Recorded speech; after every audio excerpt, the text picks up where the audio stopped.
মায়া জিনিসটাই এমন ভাই, তৈরি হয় কিন্তু ধ্বংস হয় না। কাকে বলবো কষ্টের কথা? যে মানুষটাকে জীবনের চাইতে বেশি ভালোবাসি সেই মানুষটাই তো বোঝে না।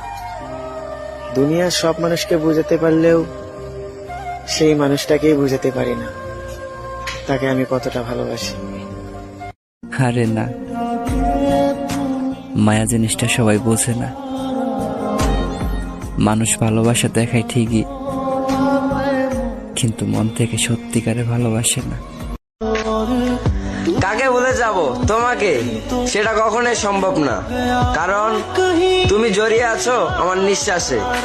আর যেদিন নিঃশ্বাসটা চলে যাবে সেদিন তুমি মুক্তি পাবে। জীবনে কষ্ট আর চোখের পানি কাউকে দেখাতে নেই। জীবনের সুখ না থাকলেও কখনো বলতে নেই, কারণ কষ্ট সবাই দিতে পারে, কষ্টের ভাগ কেউ নিতে পারে না। একটা কথা বলি শোনো, যাদের মনটা ভালো হয় না তাদের ভাগ্যটাই সবসময় খারাপ হয়।